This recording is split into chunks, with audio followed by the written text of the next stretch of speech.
XTB France informe les participants que la présentation à venir et les informations qui vont être dispensées ne constituent pas, en aucune manière, une sollicitation ou incitation à acheter ou vendre des produits financiers. Alors nous commençons cette séance par l'étude du calendrier économique de ce mercredi 21 novembre. Donc calendrier économique qui est un peu plus fourni que ce début de semaine. Donc nous prendrons connaissance aux États-Unis donc à 14h30 des commandes de biens durables, commandes de biens durables pour le mois d'octobre qui sont attendues en net repli à moins 2,5%.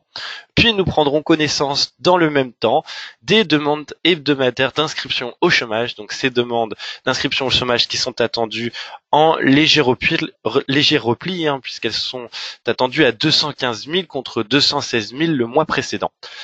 Enfin, nous prendrons connaissance à 16 heures du sentiment des consommateurs publié par l'Université du Michigan pour le mois de novembre. Donc, sentiment des consommateurs. Donc, cette enquête qui démontre que on devrait s'attendre sur une note en léger repli, puisque l'indice devrait être aux alentours des 98,3 points contre 98,6 points pour le mois de novembre.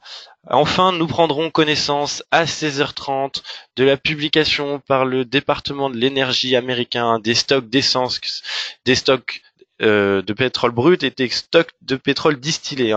Pour rappel, hier, donc nous avons pris connaissance à 22h30 de l'estimation des stocks de pétrole brut publiés par l'American Petroleum Institute, qui faisait état donc d'une contraction à moins 1,5 million de barils. Donc nous commençons tout de suite l'analyse avec la paire euro-dollar. Donc la paire euro-dollar qui a cédé du terrain hier puisque nous sommes passés sous le seuil des 1,14 $ pour 1 euro. Toujours dans ce contexte où vous avez eu encore hier une vague d'inquiétude sur les marchés puisque des marchés asiatiques en passant par les marchés européens et par Wall Street, l'ensemble des indices sont accusés une nouvelle fois des pertes. Donc dans ce contexte, on a assisté à un recul de l'euro toujours marqué par les mêmes thématiques, que ça soit le Brexit, que ça soit l'Italie ou que ça soit justement ces tensions commerciales entre les États-Unis et la Chine. D'ailleurs, concernant le Brexit, ce matin, donc concernant plutôt le dossier italien, le ministre des Finances Giovanni Tria a annoncé qu'il était prêt à discuter avec Bruxelles pour revoir justement la copie du budget. Donc cette information bien sûr reste à confirmer, mais selon les médias italiens, Giovanni Tria se montrerait prêt à en discuter avec Bruxelles. Donc dans ce contexte, on assiste à un rebond de la paire euro-dollar, donc paire euro-dollar qui évolue à présent toujours sous les seuils des 1,14, mais qui est à présent portée par les moyennes mobiles à 100 et 25 périodes. Donc on le voit là, c'est vraiment la résistance des 1,14 $ pour 1 euro qui est testée. Donc en cas de rupture de cette résistance, les cours pourraient rallier le niveau des 1,1433 $ pour 1 euro.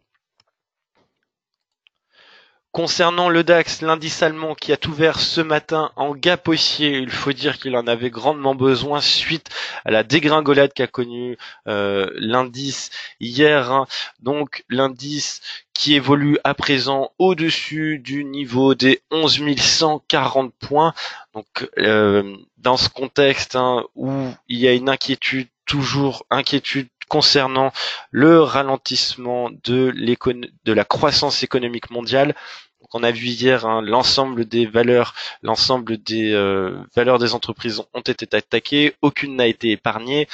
Dans ce contexte, on a assisté sur l'ensemble des places européennes à un recul de l'ensemble des indices. Donc l'indice allemand à présent qui évolue donc au-dessus de sa moyenne mobile à 25 périodes, mais les cours restent toujours capés par cette moyenne mobile à 100 périodes. Donc dans ce contexte, il est assez difficile d'être haussier, puisqu'il y a toujours cette pression vendeuse sur l'ensemble des indices. Cependant, là nous avons vu que le DAX est allé atteindre les 11 000 points. Donc c'est vraiment sur ces niveaux-là que l'indice a rebondi, l'indice qui a rebondi, permettant justement cette ouverture en gap haussier ce matin. Donc dans ce contexte, nous avons plutôt un biais acheteur, un biais haussier sur l'indice allemand, donc qui pourrait retrouver le niveau des 11 170 voire 11 200 points. Pour ça, il faudrait des bons catalyseurs, notamment ces publications américaines cet après-midi. Donc nous serons très attentifs toujours à l'évolution notamment du dossier italien, Brexit, et le dossier concernant justement les relations commerciales entre la Chine et les États-Unis. Donc concernant l'or, donc l'actif refuge qui se stabilise, qui évolue toujours dans cette zone de range comprise entre 1220 $ l'once d'or et 1225. Donc vous voyez un range de 5 $. Donc on aurait pu penser à un bon escient justement que l'or allait grimper tout au long de la journée hier, suite à cette nouvelle dégringolade des indices. Et ce n'a pas été le cas, y compris pour les obligations américaines. Il n'y a pas eu de ruée vers ces valeurs refuges comme on aurait pu s'y attendre. Bien au contraire, on consolide sur ces niveaux. Donc c'est pour ça que sur l'or, nous serons assez prudents quand même, puisque là, on le voit, bien que les cours soient portés par les moyennes mobiles à 21 et 7 périodes, on se rapproche de la résistance des 1225 $ l'once d'or. Donc en cas de franchissement de cette résistance, si on arrive à s'affranchir de cette résistance, on pourrait retrouver justement comme hier le niveau des comme ce début de semaine, plutôt le niveau des 1228 $ l'once. Donc nous serons aussi en cas de dépassement de cette résistance des 1225 $. Cependant, en cas de rupture de ce support des 1220 $, il faudrait plutôt orienter ces opérations à la baisse, notamment en cherchant le niveau des 1214 $. Donc concernant le pétrole hier qui a une nouvelle fois connu une lourde baisse, accusant un repli de plus de 6%. Donc les prix du pétrole donc qui sont toujours pénalisés par cette crainte de surplus de production de pétrole par rapport à la demande mondiale, toujours dans ce contexte de ralentissement de la croissance économique, puisque si vous avez un ralentissement de la croissance économique, vous avez un ralentissement des besoins en pétrole, donc du coup une production qui devrait diminuer. Donc toujours dans cette optique, l'OPEP prévoit de réduire sa production de pétrole. Donc l'ensemble des pays membres sont appelés à réduire leur production de pétrole de 1 à 1,4 million de barils par jour. Donc tout cela bien sûr reste à confirmer, notamment lors de la réunion de l'OPEP le 6 décembre à Vienne, donc date très importante à retenir afin de savoir justement ce qui sera décidé par le cartel des pays producteurs de pétrole. Donc hier nous avons vu que l'American Petroleum Institute avait publié donc une estimation de contraction des réserves hebdomadaires de pétrole brut. Donc cela reste à confirmer aujourd'hui lors de la publication du rapport par le département de l'énergie américain.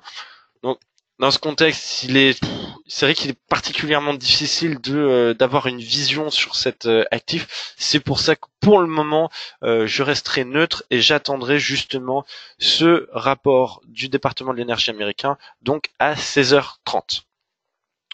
Concernant l'indice américain, le S&P 500, donc un S&P 500 qui a totalement effacé ses gains de cette année, puisque l'indice S&P 500 évolue depuis les débuts de l'année à moins 1,19%. Donc voilà.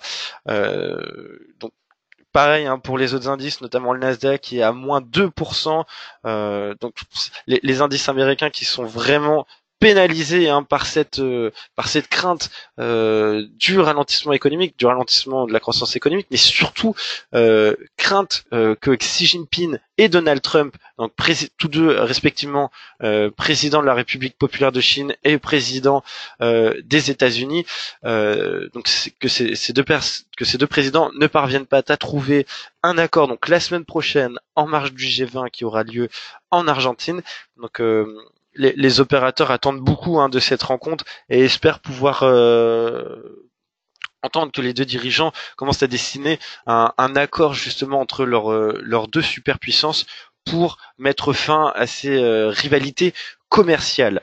Donc dans ce contexte, on voit que l'indice S&P a lourdement une nouvelle fois décroché hier, toujours pénalisé notamment par le secteur technologique. Donc en ce moment, voilà, on voit que depuis cette nuit, l'indice essaye de se reprendre après avoir atteint les 6232 points. Là, l'indice a regagné une vingtaine de points et il évolue à présent au-dessus de sa moyenne mobile à 21 périodes, au-dessus des 2650 points à 2656 points.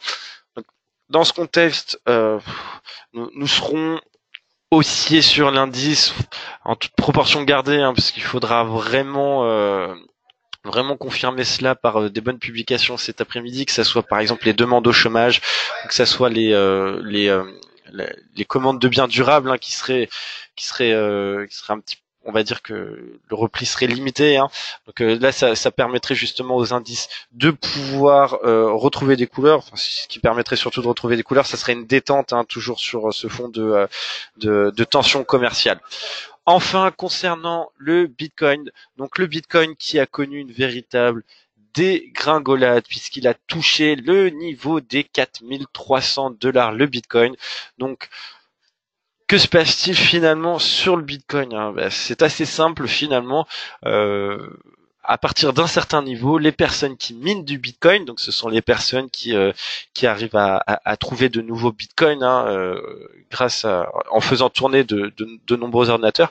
Ces personnes, si vous voulez, elles ont un coût de production qui doit être situé aux alentours de ces niveaux. C'est pour ça qu'à partir de ces niveaux, quand ce que vous produisez, que vous allez vendre, ça ne couvre pas vos frais de production, finalement vous arrêtez de produire.